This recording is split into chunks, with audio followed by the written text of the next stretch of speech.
What is happening, y'all? Welcome back to the Media Goose channel. It is I, the Media Goose, your friend Ryan, and the goose is loose, baby. Huh? And I am coming at you today with an AEW Dynasty review. That's right, I'm talking AEW today. I haven't been watching the weekly programming over the last 2-3 weeks, but I wanted to catch their pay-per-view because they rarely disappoint with the in-ring quality, and that was the case again with Dynasty. There are a few matches. Honestly, almost all of the matches definitely could have and should have been shorter, in my opinion.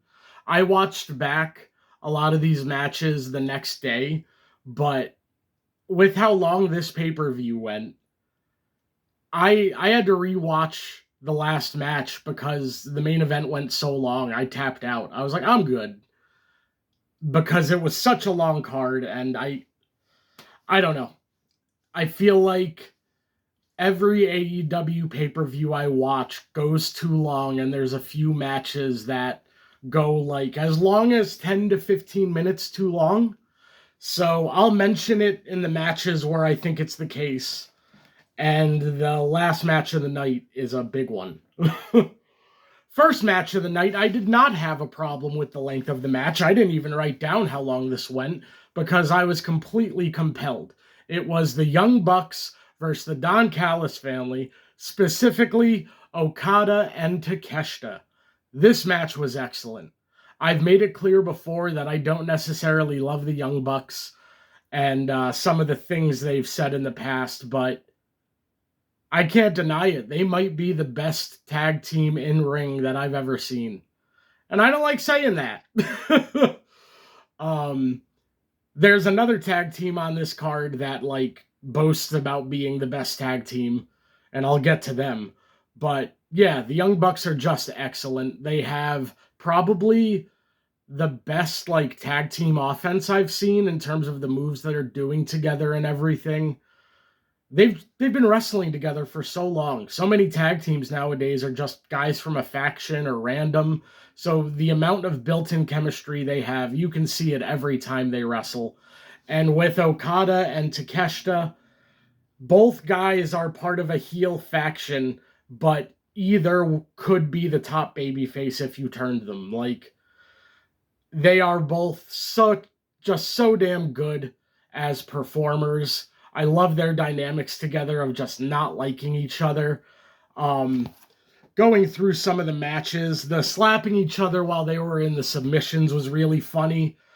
There was a holy shit chant before the bell even rang. That was awesome. The sunset flip double German spot, crazy. The double running knees from Takeshita.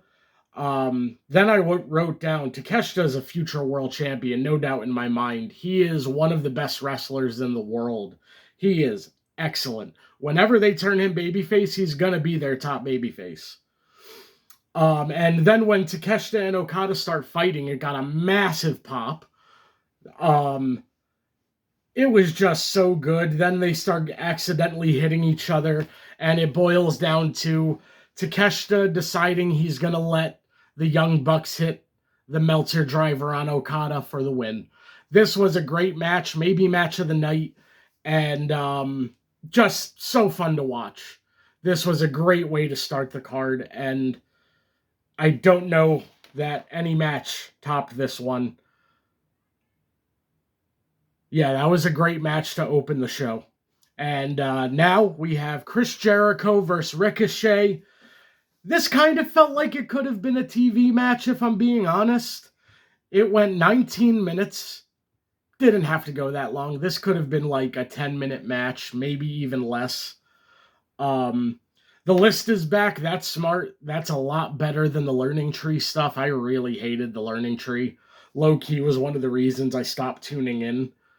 But yeah, this could have been a TV match. The crowd was really into Jericho. Good for him. I won't lie, I would have loved to see him back in WWE.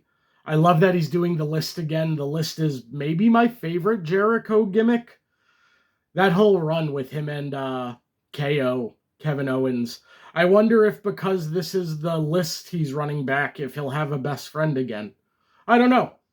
But ultimately, Ricochet got the win. He hit the spirit gun, and then one of the guys on the outside said, no, don't pin him. Hit him with a lion salt, and he did and got the win. Okay, I probably would have just given this win to Jericho, but what do I know? I also would have fired Ricochet for going at somebody with MS on Twitter, though, so I don't see any value in him as a wrestler or as a human. Next, another match of the night. This is the match that competes with the opening match for match of the night. Darby Allin versus Andrade went crazy. This match was genuinely nuts. I feel like every time I watch Andrade, I am absolutely blown away. He is definitely one of my top 3 wrestlers in the world right now. This fight, at the beginning I wrote down, it had a fight like a title match kind of feel to it. It had a big fight feel. There was a really cool surfboard stretch spot, the springboard backflip into the Tranquilo, and then Darby taking out Andrade. Awesome. I had to write down what was this a no DQ or like falls count anywhere or something because they started fighting in the crowd. But it wasn't. I guess Aubrey was just being very liberal with the count. Whatever. Just make it a falls count anywhere then. But then Darby does a drop kick on concrete stairs. Can you not find a way to hurt yourself in every match, man? Good Lord. Take care of yourself. I'm not even saying this from like trying to clutch my pearls. Literally for your own health, dude. That spot was gross. Ugh. Every match with Darby, there's a few spots where I'm like, dude, think about what your body's going to feel like in 12 to 15 years. But that aside, the match was excellent. I really enjoyed it. I love how Andrade is a babyface, but also like a heel. There was this spot where it was like a backflip off the top, converted into a crossface. One of the craziest spots I feel like I've ever seen. The drop kick off the top to Andrade in the chair. The delayed German to the outside. Man, crazy spots. I love the spot where Andrade rips his pants off. Sex sells. And Andrade's hot. He's taking pictures with OnlyFans models. Like, I love Andrade. I've always loved Andrade. If I were WWE, I would have made him a Money in the Bank winner and a world champion. Back during the pandemic, when Drew had that title run, I don't think there's any reason why Andrade couldn't have had a reign in that kind of stretch to legitimize him further up the card, and maybe he never has to leave. But yeah, during that match, I got my first whiff of this, and I felt it later in the card. Aubrey kind of does too much. Like, the best ref is a ref you don't really notice. And I don't mean to minimize the duty of the ref, but there was just multiple times I just thought she was doing too much, like, admonishing wrestlers. Like, I don't know. It was just kind of overdone. But that was a great match. I really enjoyed it. I like the fact that they shook hands after. Maybe Andrade is going to be a full-blown babyface, because when he ripped his pants off, man, that got a big pop. So that's like 3 wrestlers all in the Don Callis family who are heels that could be really over babyfaces. But that was another excellent match. Then we move on to FDR versus Cage and Cope for the tag titles. I had to go back and check which tag match from tonight was for the tag titles because I didn't know, because I forgot who was champion between FTR and the Bucks. But this was another match I think might have went too long. It was a good match, really solid. It was a little bit more of a WWE tag match than the opening match of the night was. And I think it makes sense when you look at the competitors. I mean, Edge and Christian are both older. This was what I was talking about earlier when I said how the Young Bucks are probably the best of this generation, but then you have another team on the card saying they are. It was Edge and Christian. And they were saying they were the best tag team of their generation. no, in no circumstance is that the case. They were the third most interesting team in that trio of teams between the Hardys, Dudleys, and Edge and Christian. They might have been the most successful as singles guys, but in terms of like their run as tag teams, I don't think they were the best of their generation by any stretch of the imagination. I think that they might have been like the FTR, where they were like maybe the best workers, but no, I think I would take both the Dudleys and the Hardys over Edge and Christian pretty easily. And I've hope when he left WWE, I thought it was a good thing because I didn't really want to see him. I thought he was getting pushed as too good for how old he was. I just don't think he has a lot to offer anymore. And maybe putting him in tag teams is smarter so he doesn't have to carry singles matches, but I don't know. They are really old, Edge and Christian. And when there's a tag match earlier in the night that's like match of the night, maybe match of the year kind of contention, I don't know. But this was a solid match, if not more WWE styled in nature because it wasn't as rapid, but it was a solid match with FTR retaining. Then we get the TNT title Casino Battle Royale because Kyle Fletcher had to relinquish the title. I don't know about his injury, but I hope he's back soon. Kyle Fletcher, another one of those young guys that is a future top star of the company, like same vein of like Takeshita. So speedy recovery to him. And this was started by Ciampa and Rush. They started well, then Bandito gets in. The crowd loves Bandito, man. I'm not going to break down everybody who got in this match, but it was a fun match. I really enjoy the Casino Battle Royale. It's kind of like their own take on a Royal Rumble thing without feeling overly contrived.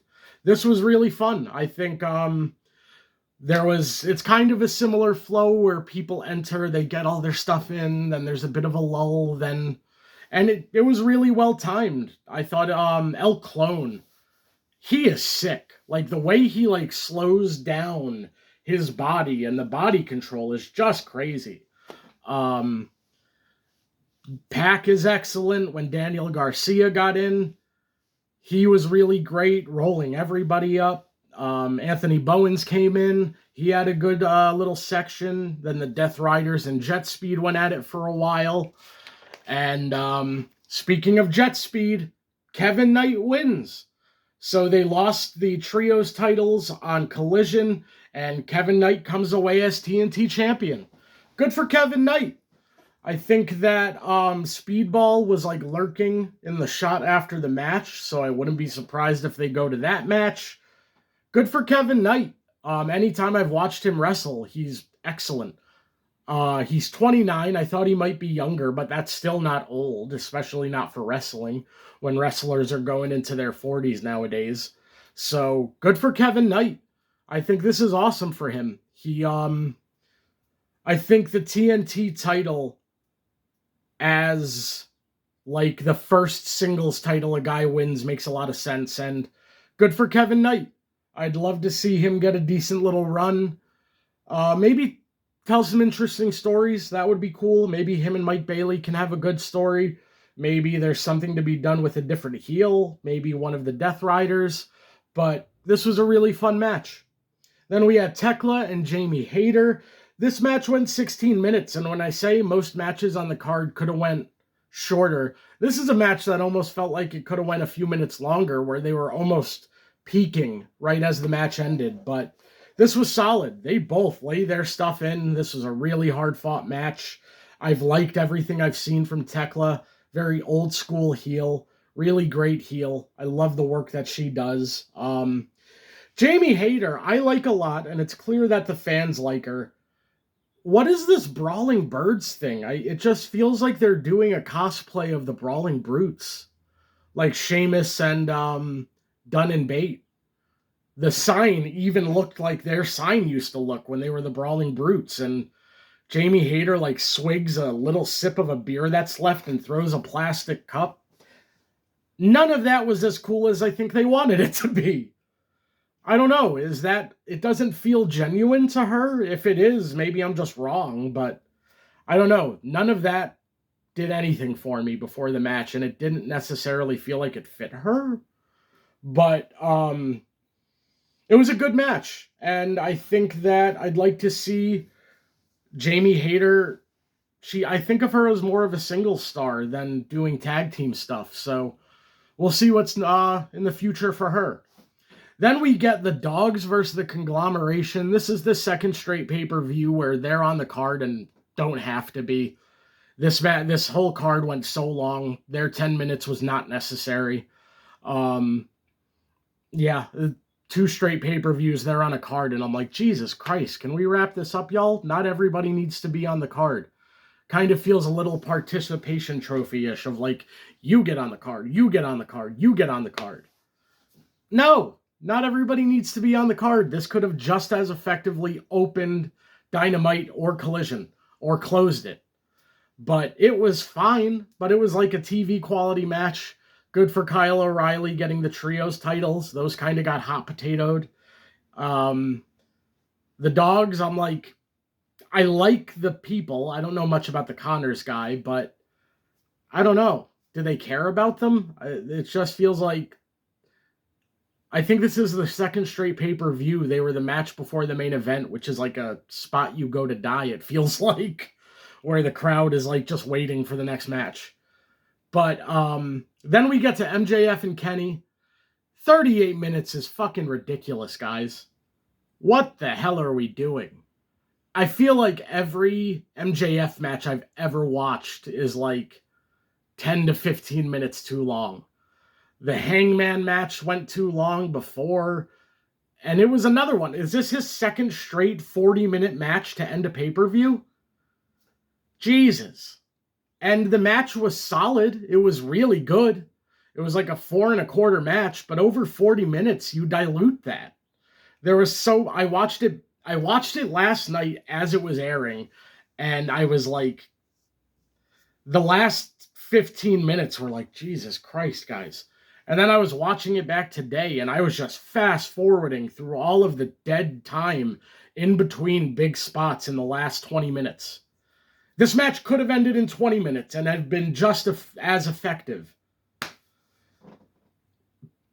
Yeah, but 40 minutes is obnoxious. Like, you're talking Randy and Edge territory of obnoxiously long for no reason.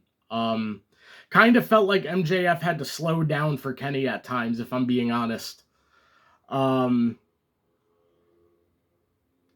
I don't know. Sometimes when I watch AEW main events, a lot of times it feels like they're booking an AEW main event and not the match they're telling a story for. I don't know. But it was a really good match. 40 minutes is just insane, and you kind of started to lose me a little bit at the end there. I had to go back and watch it today to appreciate it more, because last night I was very much in the mindset of, let's get this going, guys. We're nearing midnight. But I thought Young Bucks versus Don Callis family and Andrade and Darby were matches of the night. I felt like Darby and Andrade, I don't know if I'm wrong for saying this, but MJF, he's kind of cookie cutter as a heel champion. I know what an MJF heel promo is going to be. I know what an MJF heel match is going to be. Whereas that Andrade Darby match, man, that could have been the main event for the world title, in my opinion. MJF, this kind of feels like Roman in the Bloodline, like where we know the check marks you're going to hit on the checklist for an MJF main event. I don't know, maybe that's more indicative of how they book their main event matches overall? I don't know. Ultimately, it was a damn good match, but 40 minutes and the amount of like downtime in between spots, this could have been 25 minutes and would have been better, in my opinion. So, y'all, that's my thoughts on AEW Dynasty. I really enjoyed most of the night. The main event didn't do as much for me as I had hoped. I can objectively say it was a really good match, but it just missed something for me. I think I saw they had a really good TV match recently. Maybe I got to go look that up. Maybe they did more in that than they did in this. But yeah, ultimately, I'll watch any Andrade match. As much as I hate to say it, the Young Bucks are damn good. And yeah, we'll see. I watch the segments I want to watch that I miss on the weekly TV, but with it going into Mania season, I haven't been watching as much of AEW Weekly, but I'm never upset about watching a really well wrestled pay-per-view. So guys, let me know what you thought of AEW Dynasty. The Goose is out.